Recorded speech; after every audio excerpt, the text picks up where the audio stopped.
You know the crazy thing about all this, right? When the story broke out, right, and I made a video about it, at the time I didn't know what the low ball amount was because I broke it as soon as the news came out. Like I made a video maybe a couple hours after the news was reported. So I was basically saying like, okay, give us some numbers. Like what was the amount that Luis Ortiz considered a low ball? You know, and this is a public statement that he made straight from his social media accounts, from his personal social media accounts. All right. So the reports came out and everything. I make a video and I'm basically saying, well, you got paid $500,000 just last year to fight Deontay Wilder. All right. That was your largest purse up to date. So I didn't know anything. Like a lot of people come in the comments now and telling me what the numbers are and everything. But basically, in his statement, the two key things that they said was that the amount of money that was offered to them was too low.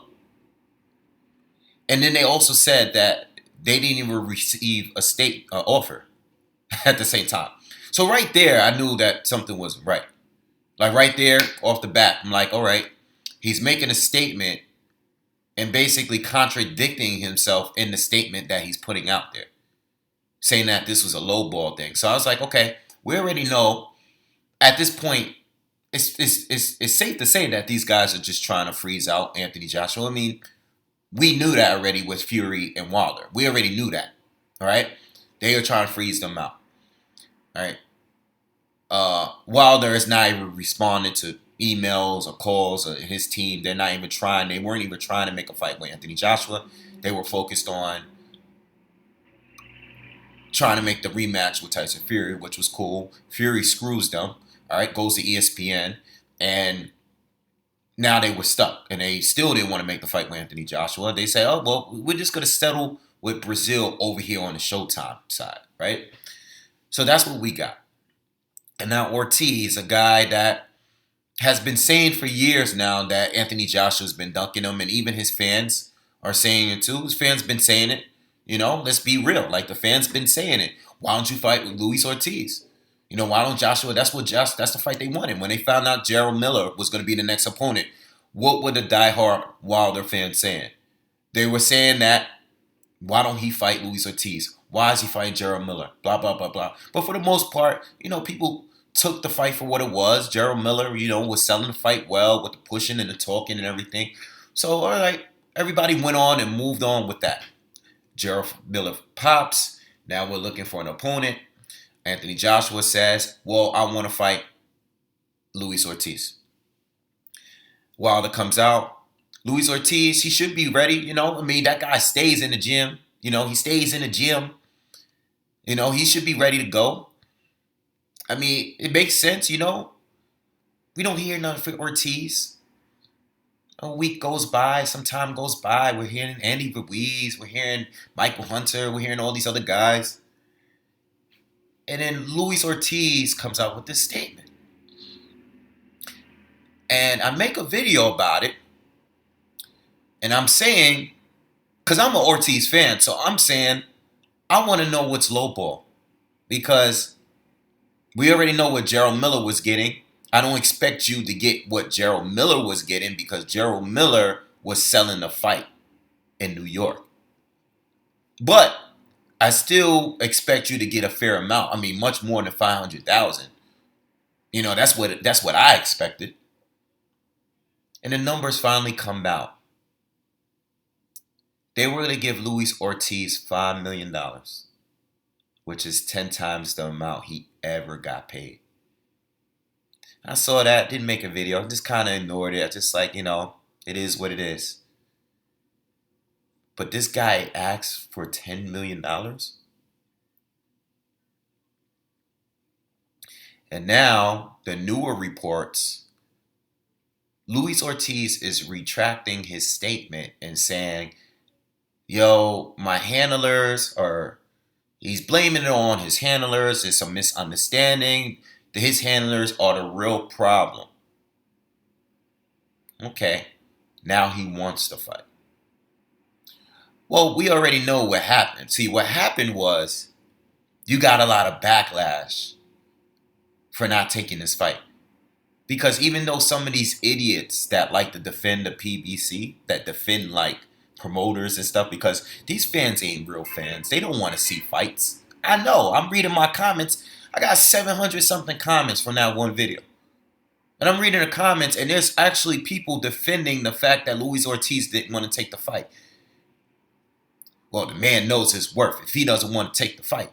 Oh, do you feel that way when Joshua doesn't take a fight? Would you say that? The man knows his worth? If you had that kind of mentality as a fan, you know how many fights we wouldn't get and you'll be satisfied with because of that mentality you have? Your reasoning is, well, the man doesn't want to take the fight. Oh, it's that simple to you. So what are you watching boxing for? What are you watching it for? Like, what fights do you want to see? These are people that come to my comments saying shit like, well, the man didn't want to take the fight because he don't have enough time, you know? Oh, really? But that's not his excuse for taking a fight. He's not taking a fight because he said he got lowballed. So why are you making an excuse for Luis Ortiz? If he didn't say that, why are you saying it? And even worse, now the guy wants to fight. And he have even less time to prepare if he hasn't started already. Because we just burned away 2 weeks of doing nothing. Nothing. Nothing has been done. They have been in heavy negotiations with other fighters because Luis Ortiz said he was getting low ball. He said this. Now, if there is some kind of misunderstanding between his handlers, his manager, his advisor, if there's some kind of miscommunication going on and Ortiz really wanted this fight all this time, then who do we blame? His handlers. Or we can blame him. We don't know. Because all we got is a statement saying that he was getting lowballed. How you getting lowballed and you getting 10 times you ever got paid? What's going on here? It really makes me wonder why the hell he only got $500,000 to fight Deontay Wilder too. I mean, I think that's a low ball, but I'm not gonna really go there. That's not what this video is about. But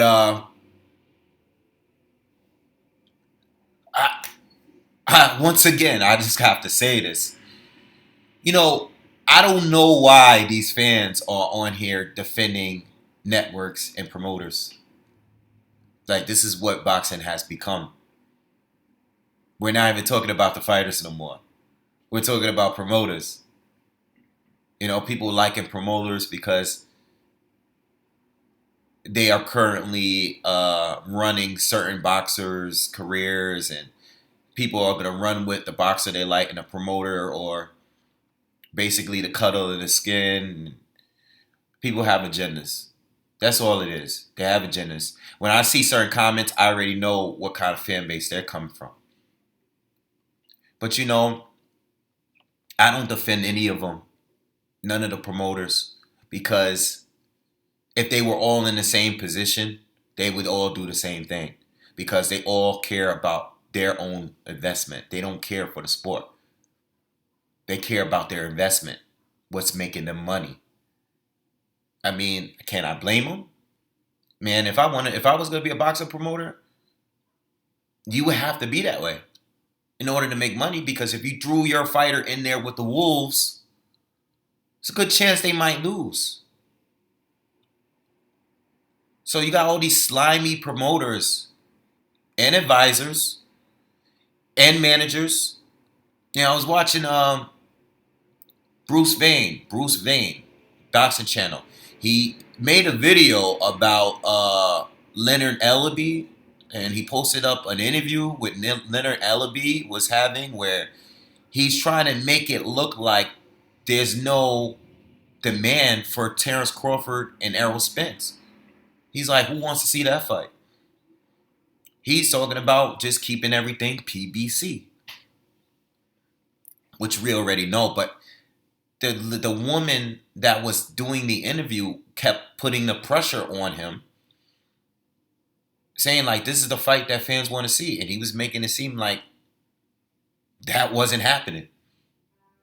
And you got fans that will actually defend this guy. They will actually make excuses for him. And I'm going to tell you why I don't trust any of them. You know why I don't trust any of them? Because PBC is basically top rank in the welterweight division 7-8 years ago. PBC, what it is now, I remember when there was boxing channels that had agendas, racist agendas, that when PBC first came out and they were all strictly network television fights, they were all against it. They had no reason to be against it, but they were all against it, right? But now that the PBC has a stable of fighters like in the welterweight division and even in the heavyweight division, they want to keep everything in-house, just like Top Rank did back then when they had Tim Bradley, Manny Pacquiao, Juan Manuel Marquez, Jesse Vargas. You know, they had Provodnikov. They had Brandon Rios when he was still good. They had a whole large stable of fighters. This is why we was getting Pac-Man and Marquez in 4 fights. This is why we were getting Tim Bradley and Pacquiao in 3 fights. They kept it in the house because they had a stable. But they don't have a stable anymore. So Bob is out here talking about making an Errol Spence fight. Well, because you have no choice. Now the PBC is doing what pretty much Top Rank was doing back then. But they're both wrong. It doesn't matter. This is why I don't like any of them. Because PBC is doing the same thing. Now they're the king of welterweights. They have the most welterweights. The top welterweights. You got 3 out of the 4 champs over there on PBC. And there's still fights we didn't even get yet. So you know we're going to get the rematches. That's why the Terrence Crawford fight. But you know what PBC will do? They'll send a Dominic Brazil over there. Oh, let him go fight in England. Let him go fight Anthony Joshua. You know? Let him go over there. They'll send somebody like him over there. You know? Or let's take a Felix Diaz and send him over there to fight Terrence Crawford. They won't send them real fighters over there. But they'll send like the throwaways. They'll do that. You know?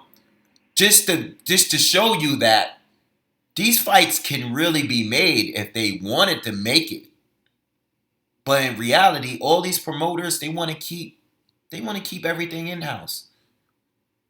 You know, the thing about Eddie Hearn, which I do like about him more so than every other promoter, I can at least say that this guy is literally in the media every single day. Like, he's a promoter. This guy will sit here and go back and forth with these boxing channels. He'll sit there and go to war with them on camera any given time. He goes to the events. He's there going back and forth all the time. He is always in the media. So even though I know he's still a promoter, at the end of the day, he cares about his investments. I bet you if Joshua had more heavyweights over there in Matchroom to fight, that some of these PBC guys that are over there with Al that refuse to fight and trying to, you know, or PBC, not just PBC, but guys like Fury, whatever. If they were under Matchroom, if there were more of them under Matchroom, outside of like Dillian White and Derek Chisora, he would probably keep it in-house before he goes out there to throw Anthony Joshua in there with a guy that's on the other side. He's probably likely to do it too. But at least with him, first of all, he hasn't really proven that yet. I believe he would, but he hasn't really proven that yet. And second of all, at least he's actively talking to the media so we know what's going on. At least that Oscar, you don't really see him much. You don't see him until he's promoting the fight. Al Heyman, we never seen them talk before about anything, so I don't know why guys on here defending Al Heyman. Well, I know why they defended Al Heyman. Just like I know why there were channels on here against Al Heyman for the same reason.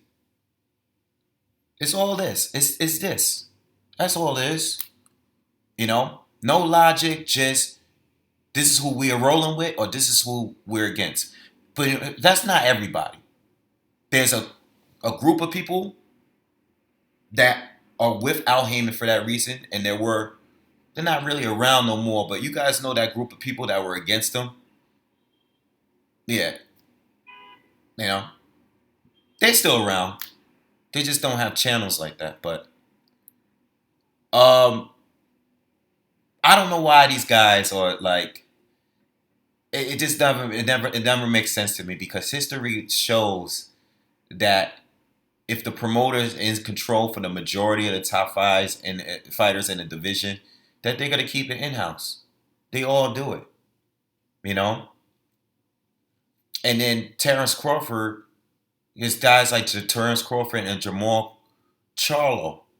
Jamal Charlo is the middleweight that's all alone because all those guys are fighting on ESPN and the Zone.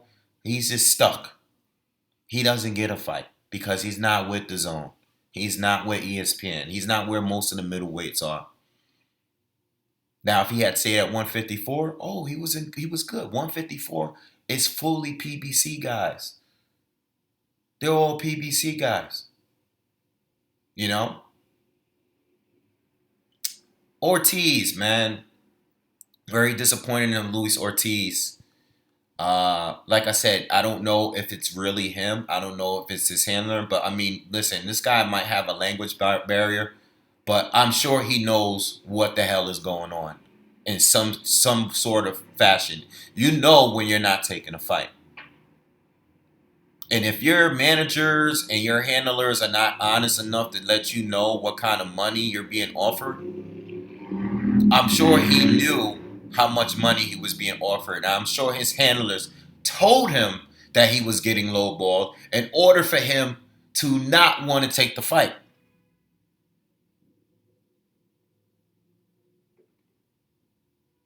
It's a damn shame, man. It's a damn shame. The heavyweight division, which a couple years ago I was very excited about, I don't think we're ever going to get an undisputed champion. Unless one of the current champions actually loses by upset. And then the other champion is going to want to unify with that champ. Let's say Andy Ruiz is Joshua's next opponent, and he just so happens to knock Anthony Joshua out in 2 rounds. Let's just say it happens. It's so bad and humiliating that they don't even do a rematch. Let's just say. You think Deontay Wilder won't be fighting Andy Ruiz in his very next fight? Of course he would. It's a more likely chance you'll win that fight. You know? It's not too many people expecting Andy Ruiz to beat Anthony Joshua or Michael Hunter. You know? It's pretty messed up, man. But it's very predictable how these boxers move. They want to wait until someone else do it. Same thing's going on in the welterweight division. They want to wait and see what somebody else does against the other fighter that everyone is throwing their name around. They want to wait and see if somebody else beat them first. Or wait to see if another fighter exposes these flaws. These guys ain't fighters. They ain't real fighters, man. Very disappointed in Luis Ortiz, man. After Joshua, I said he was my second favorite fighter. But this hurts, man. It hurts that you failed drug tests before. It hurts that you got an opportunity to fight Anthony Joshua. And you say the reason, I said in the video, yo, if you can't fight him, if you don't want to take the fight because of his last minute, you got 5 weeks prepared and you're not going to be prepared, that's understandable. But you got to understand as well, you are used to fighting orthodox fighters. You have an advantage here. Joshua has been preparing for someone that doesn't fight anything like you. So for you to slip in there real quick and jump on an opportunity, you have an advantage to that. You might not have been training as hard as Joshua, but Joshua has not been training for a slick southpaw like yourself. He's been training for a right-handed fighter with no defense that was expecting to maul him. You know? But if you didn't want to fight, I was assuming it was because you didn't want to take it on short notice. So I gave you a pass. And I said it in the video. But once you said you got lowball, I was like, wait, lowball? What's lowball? What's lowball to you? Because you only getting paid. You're normally getting paid less than $500,000 a fight. Like, what's the purse for your fights? So you get an opportunity to fight a guy for 3 belts and 10 times the amount of money. You say no. Okay, that's where we at today. I don't know, man. I don't know I really don't know what to say anymore. Like, it's just, I gotta talk about it because I have a boxing platform, but I don't know what to say anymore. I just don't. These fans are getting as delusional. I think the fans are, we have so much power, but we're using it in the wrong way. You know?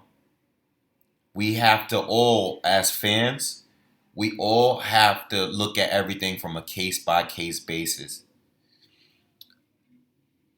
I believe that there are certain media outlets out there that are probably getting paid off and stuff, which isn't good, but it is what it is.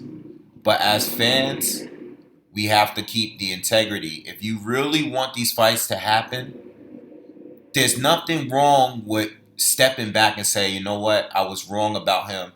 I'm going to call him out on their bullshit. You know, if I'm defending this guy, which I've done plenty of times, if I'm defending a fighter and I've been wrong about him, there's nothing wrong with coming out and saying, like, you know what, I was wrong about you. You need to get on this.